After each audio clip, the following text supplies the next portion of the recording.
Hey there, it's Latina, your future focused project manager, back again with the next topic in our discussion. We're talking about dealing with micromanagers this week. So this, once again, as I've mentioned before, these topics are from my book, Respectfully Unbothered. It is a book that talks to you about dealing with difficult coworkers and helping you to stay sane in the process. So that you can see the QR code and the copy of the book here on the screen. Go ahead and scan the QR code if you want to grab that workbook. It's a way for you to talk out or think out or write out ways in which you can navigate, right? If you're in any of the situations that we're talking about over these weeks.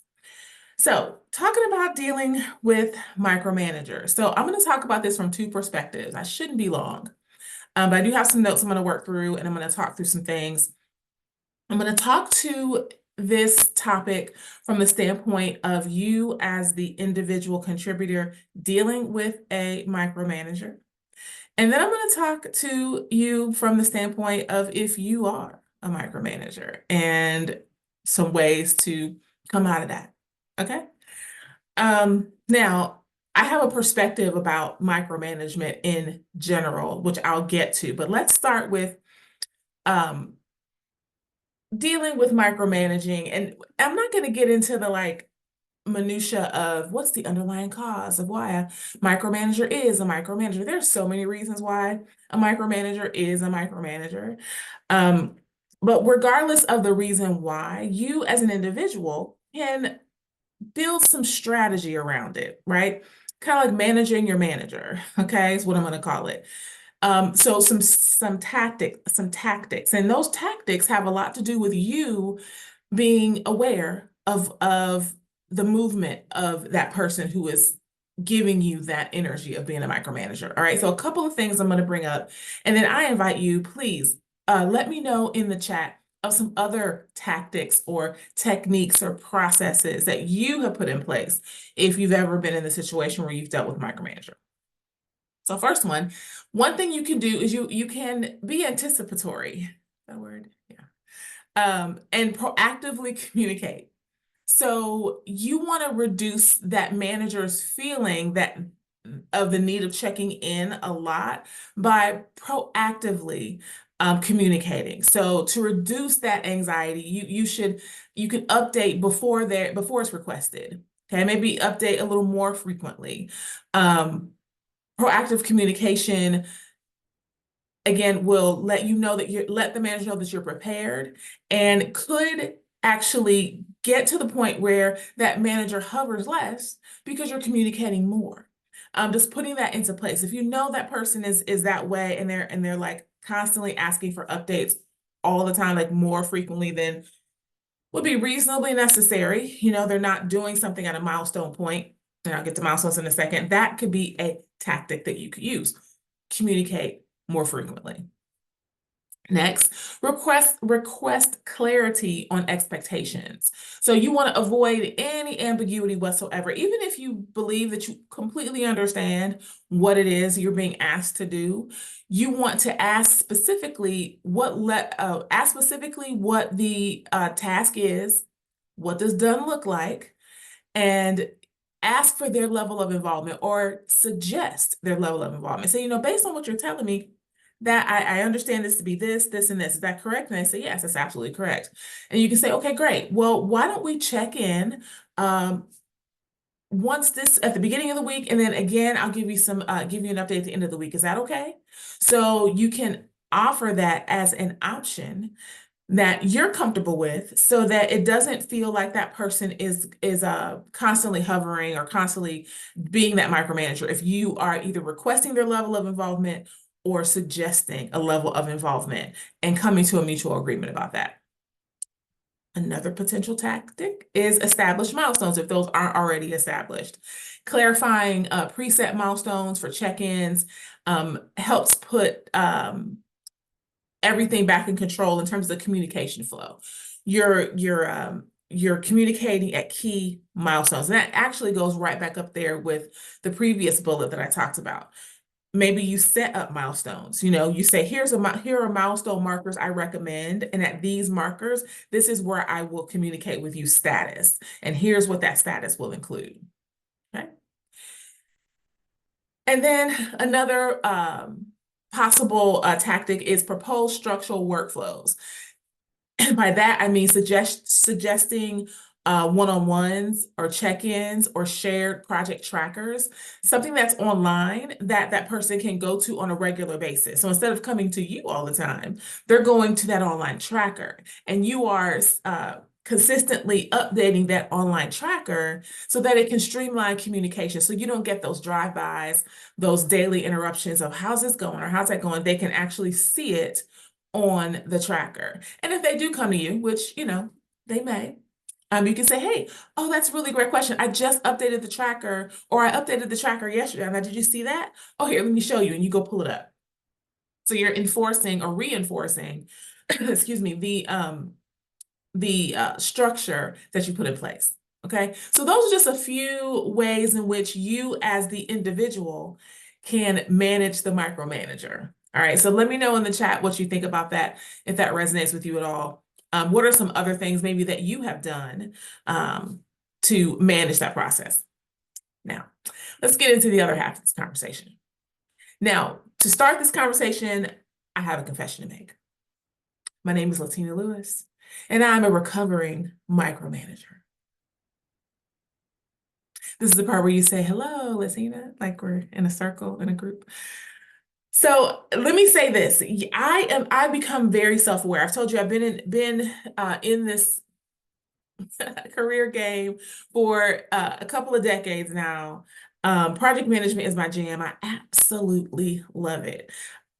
In the process of loving it, I've also become self-aware of what I do and what I don't do, and those things that aren't quite where it should be. All right. And one of the things is micromanagement.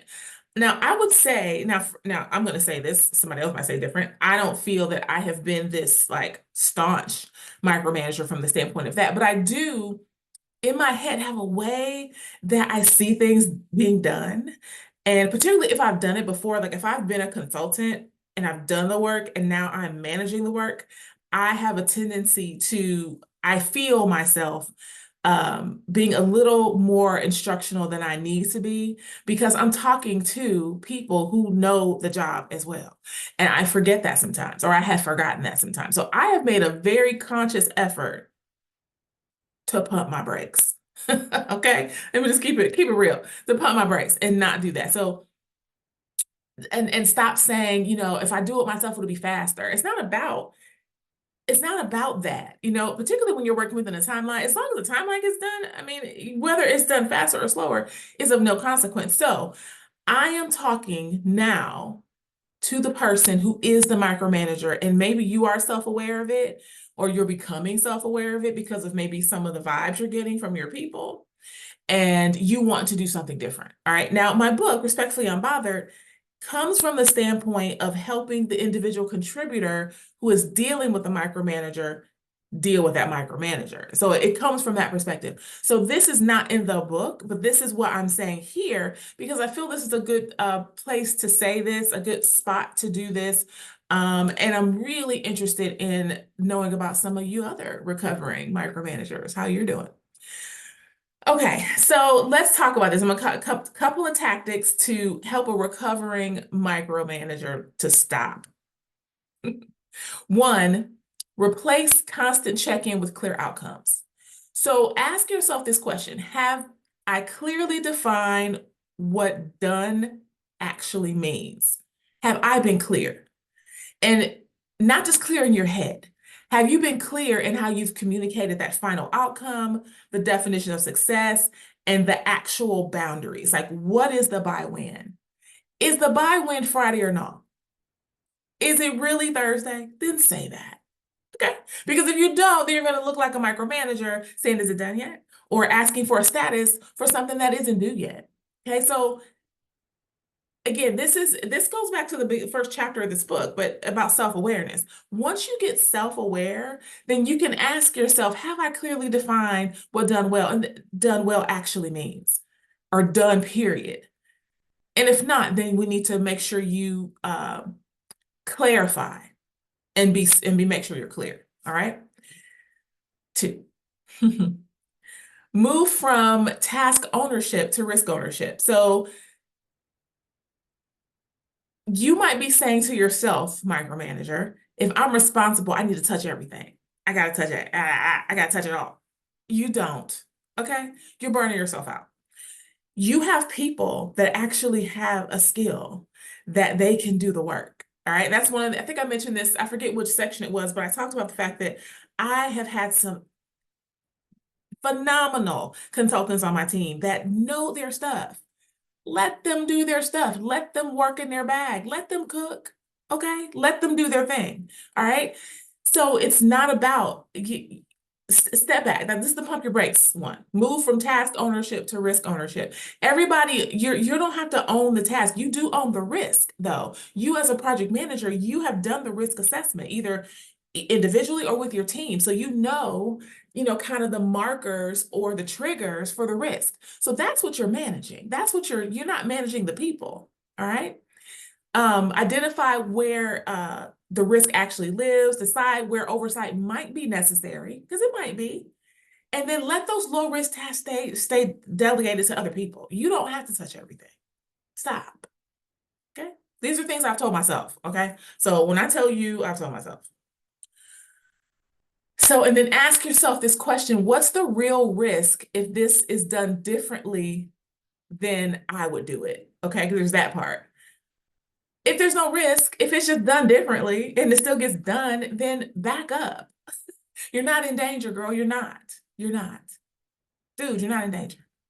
It's going to get done. What done looks like, because you've already been clear on the outcome, let it go. Okay. 3, set checkpoints, not surveillance. There's a difference between supportive structure and constant interruption. So you're randomly pinging, you're just checking in. I mean, I'm sorry, I'm laughing because I use that phrase still to this day. I gotta look at where I use that and if that's a micromanaging thing. I told you I'm recovering, so I'm looking at myself. And then unnecessary status requests. Again, agree on the milestones. Now, remember when I talked about the individual contributor coming up with tactics to manage you? If one of your people, you're a PM and you have someone on your team, one of your people comes up and says, hey, what do you think about checking in at the beginning of the week and the end of the week? That could be your sign that you are micromanaging this project and you need to back up. So take the tip, okay? All right, take the tip. Agree upon those milestone check-ins. What's the escalation criteria? We will escalate if and when this, and discuss those thresholds, right? And then that's going to help you not be so, hovering all over the place. Just checking in. I'm still looking at that. So yeah, do that. So you want to make sure. So if someone does it, so let me see, what's the 4th one?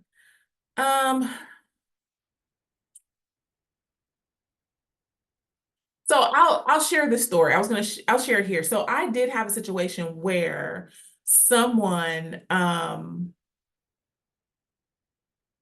nope, I'll share it later. I'm looking at my notes. There's a point where someone had actually given me some really great feedback. But I talk about feedback in a couple of points later. So let me pump my brakes and yeah. So set checkpoints, not surveillance. Next, examine the fear under the behavior. Ask yourself, what am I afraid will happen if I fully let go? What are you afraid of, micromanager? Some of that could be that you're going to be blamed if something fails. There may be a lack of trust first because maybe you've been burned in other spaces. And then you may have pressure from your leadership. All those things might be a thing. All right. And I get that. However, first of all, identify that. So because identify what's happening, because once you identify it, then you can potentially change the behavior, right? And a lot of it has to do with just being honest with yourself and then deciding how you want to move from that. If what am I afraid of if I feel like being blamed for something? But and a lot of times too, we're in a space right now, I think in general, that being transparent is actually a superpower. I'm just saying, y'all, this is a big project, and I really want us to do well. And I'm afraid that this might happen or that. Just say those things. You do not have to be that superhero with the S on your chest and like this, and not and just be stoic about it. Say, you know what? I know we got this. We are a great team, but I want to make sure that we get from point A to point B, and just say that. A lot of times, if that is the fear, and again, if you have pressure from your leadership, I think what I'm saying to you, you can also take that up to your leadership. Make sure you're clear from your leadership what done looks like. Ask them, what does done look like? What does success look like? And once you know those things, then take that and then take that to your team. This is what this looks like. And then be very honest and transparent about where you are. All right. The manager that I think doesn't show that, and I've had this experience where managers are just like these, they're these robots that just work and they're perfect, they're never wrong, and you just there to do the job. Those are people that I don't vibe with, and those are ones that are micromanagers or end up becoming that. All right, so examine the fear under the behavior. Okay? What are you afraid of? Identify it. Next, practice strategic silence. Okay, I'm gonna tell you right now, this is hard for me because the Gemini in me won't let me shut up sometimes. Okay, but before you jump in, pause. Let your team figure it out. You may see the train going off the track because you've been there, done that, got the t-shirt, you know all the things, right? You know everything, right? But you want to pause for a second. Let the team figure it out. Let the team self-organize and let the team figure it out. And resist the idea of you got to rescue, okay? Silence creates ownership, okay? Your team will own it. And ownership is going to build their confidence, particularly if you've got people that are new or newer. If you are always jumping in and fixing it, let me get that. Then how do you learn? And then when you get to the retrospective, you get to the end and you talk about, what went well, then you got all the answers because you fixed everything. All right. So practice strategic silence. Pause. Shh. Let it play. Okay. And 7, I think this is my last one. Ask for feedback without defensiveness. Now, you can ask the question. This may happen in your retrospective. When, after the project is done, it's finished, you've given off the deliverables, you can say, okay, what went well? What could we have done better? And then turn it and say, when I've checked in or when I've asked you all questions, does it feel supportive or disruptive? Or have I been supportive of you or disruptive? Now, this you might have to work up to, because if you are a true micromanager, you've been in that, you might not be ready for this. When you're serious about changing this pattern, this is where you can go. Now, this is a little bit of a story time. I had a situation where, I had a situation, and this is a volunteer situation, because I feel like in volunteer situations, there's more of a potential space to give feedback. In a work environment, there could be some dynamics there where you may not, and I get that. That's a conversation for another live. But had a situation where I was working in a volunteer space where we were organizing a fundraiser. We were giving away things, and there was a whole process, right? All the logistics were there. I was running the logistics of it. Either after or somewhere in that process, one of my fellow volunteers came to me, and she said, you really are doing the most. I forget how she said it, but basically in a nutshell, she said, I got this. You keep telling me to do this and then do that and then do this, and you already told me to do this and do that and do this. You don't have to keep telling me. I got it. She said that to me. Now, when she said it, I'm gonna tell you, I was like, what? I was a little, a little offended. But I got over that in the midst of the conversation. I said, you know what? Okay, I understand. I'm not trying to tell you what to do. I just want to make sure that we do well in this, everybody gets what they need. It was an anxiety that I had. Basically, I wanted the project that we were working on to go well. I wanted everybody that came to receive from us was going to receive what they needed. And so I wanted to make sure the logistics were da da da da da da. But in my head, I had a way of doing it. But it didn't matter what was in my head. What mattered was that there were people in place to get the job done. And it didn't have to look like the way I thought it would look. So I appreciated her saying that. In the moment, it stung. Okay. But I got over it. And then that was one of the moments. I think I was becoming more self-aware then even. But over that helped me. That pushed me to be more self-aware. So yeah, so ask for feedback without defensiveness. And if you receive feedback, because somebody may come to you with feedback out of their frustration, right? That, they're coming to you like, you know what? This is it. This is the straw broke camel's back. I got to tell you this. If that happens, try your best not to lash out. Okay? Try your best. Receive it, because that person is coming to you for a reason, right? Because because everybody comes with their things, their stuff, right? So take it, get an understanding of it, and then use some of these tactics that I mentioned to, go a different route. All right. All right, that's my TED Talk. All right, I hope this was helpful. Engage with me in the chat, engage with me on posts that I put out this week. Send me a note if this resonated with you, and let's talk about it. If you are that person who is in a space with someone who is passive aggressive and you're working through it, let's talk. If you are that passive aggressive person and you want to talk to somebody who is a recovering passive aggressive individual, let's talk. All right. This is Latina Lewis signing off as your Future Focus Project Manager, and I'll see you out here in these internet streets.